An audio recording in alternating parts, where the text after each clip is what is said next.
What's good? What's going on? Welcome in. Welcome in. Welcome to another episode of the Simply Ball Dropping Podcast, coming to you via the YouTube airways.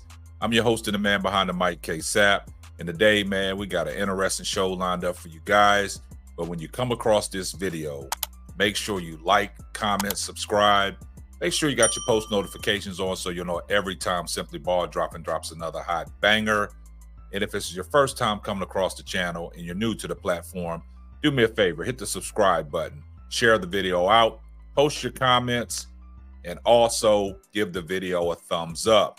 We're trying to get to 10,000 subscribers. We need your help. Thanks for all the support. Thanks for everything that you do. I see everybody in the comments section, #salute. And you know what my mantra is. Tell a friend to tell a friend. It might not be for you, but it might be for them. For today's show, man, we're going to talk about LeBron James of the Los Angeles Lakers, on why LeBron James is always needing help if he is the so-called GOAT. Now, you know, in years before, in years past, when we talk about Michael Jordan, Jordan really didn't need that help. He was a bona fide superstar, a bona fide killer out there. And, you know, they started making noise in Chicago once, you know, Jerry Reinsdorf and Jerry Krause, you know, draft that team. You know, they put pieces around Michael Jordan that helped him propel his NBA career. You know, Jordan didn't start winning until his 8th year in the league. You know, when they had, you know, made all these trades and made all these draft picks and brought in Scottie Pippen draft night on a trade, Horace Grant. They had the likes of Cartwright, Bill Whittington, Ron Harper, Tony Kukoc.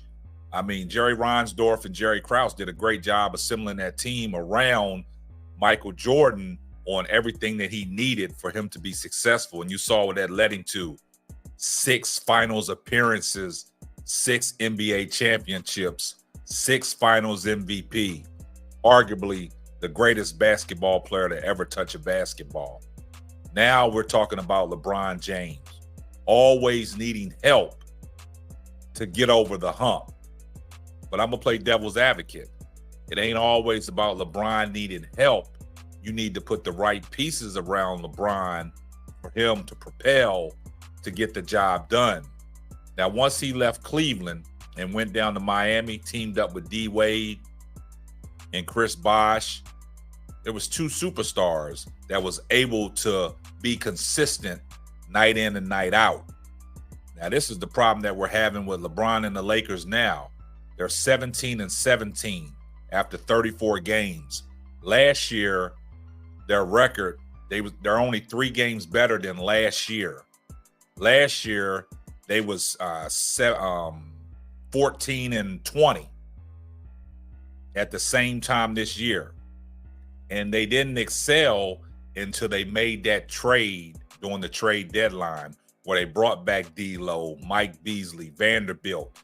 But when them guys came back to the Lakers, they was healthy. This year, the injury bug has really set the Lakers back. Inconsistency, guys in and out the lineup. There's no cohesiveness. Darvin Ham is struggling to get a rotation down. And the problem is they do not have a third star to cover when Anthony Davis and LeBron James is not on. But you got to take in consideration that this year, at the age of 39, 21 years in the league, LeBron James has put in 25 a game, 7 rebounds, 7 assists, shooting 55% from the field, shooting over 40% from the three-point line. Also, Anthony Davis. Everybody wanted to see what Anthony Davis would bring to the table. Could he be consistent? Could he be available? Anthony Davis has been available, putting in 25 a night, over 13 rebounds a game, 2.6 blocks, 3.3 assists, and shooting over 50% from the field, and is shooting around 80% from the free throw line. So LeBron James and Anthony Davis is the only consistency. Now, when we talking about Austin Reeves, you know, he played a lot of ball over the summer with the USA team. They didn't medal. It really took the legs out of him. He really got exposed playing international basketball. And rightfully so, Austin Reeves got his money, but he is not the consistent piece that the Lakers need, because right now, when he started, him and D'Lo was in the starting lineup to start the year off, and that was the worst backcourt in the NBA. They had the worst offensive deficiency in the first quarter in NBA history with them two guys in the starting lineup. So now Austin Reeves has been forced to go to the bench, and coming off the bench, and he's giving you nights where you see glimpses and spurts of the things that he's capable of doing, but he's inconsistent. Now, D'Lo has went to the bench.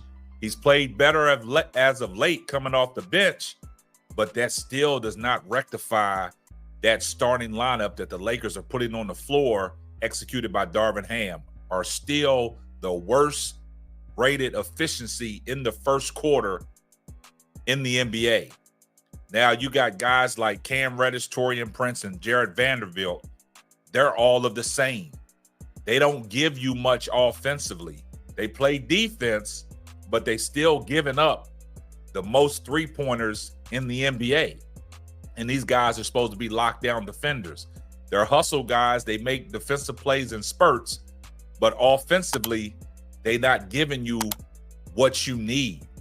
That's why LeBron James is always needing help, because of the way these teams are constructed by Rob Pelinka, thinking that you're bringing in pieces that are going to fit with LeBron James, but these pieces don't fit.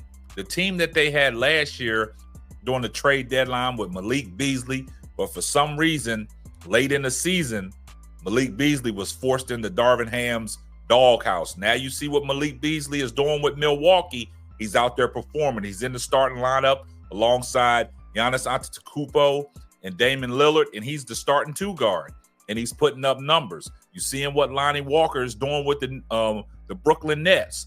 Lonnie Walker was in the doghouse until he got in a late run against Golden State in the playoffs last year.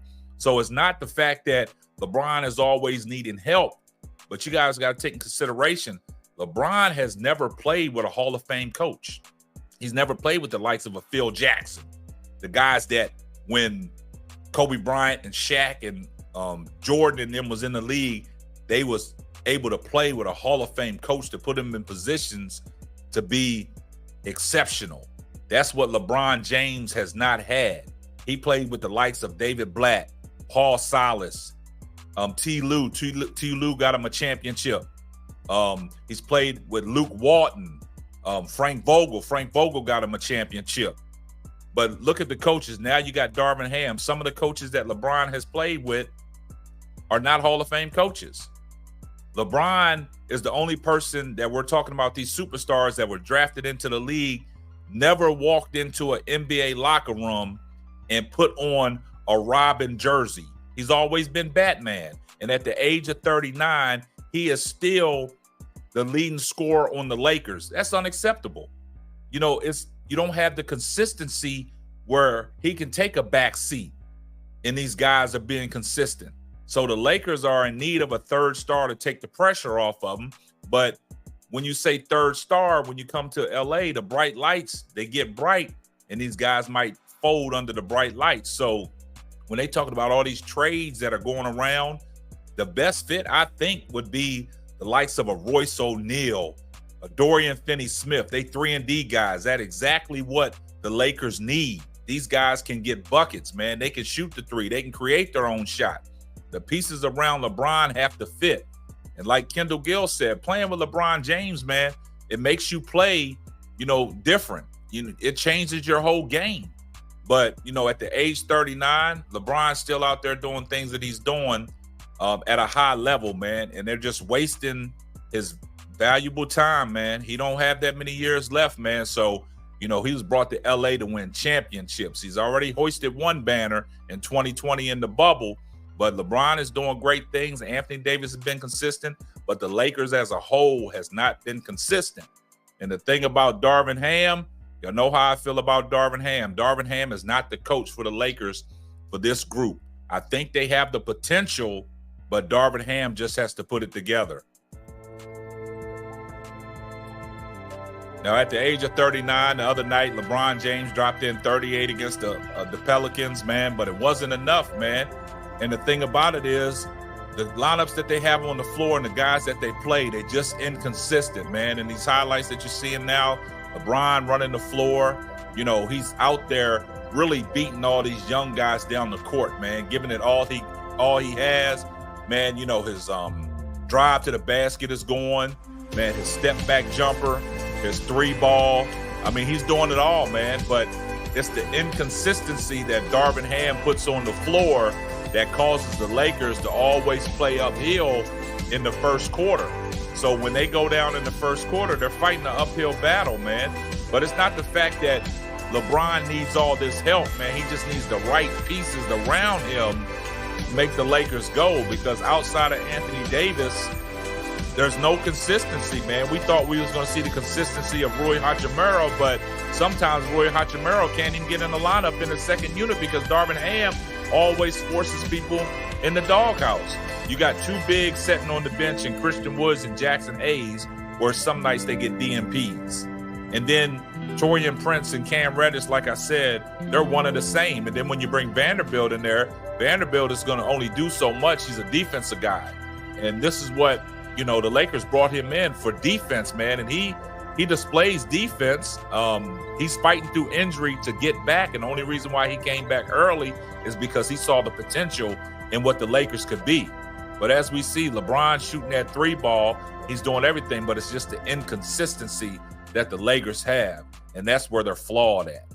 So it's not the fact that LeBron is always needing help.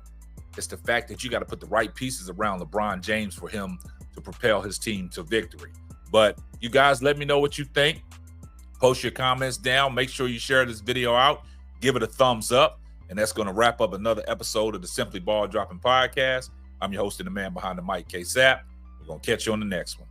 Deuces. Thanks for listening to the Simply Ball Dropping Podcast. Be sure to subscribe, like, and share on all major platforms. Another one.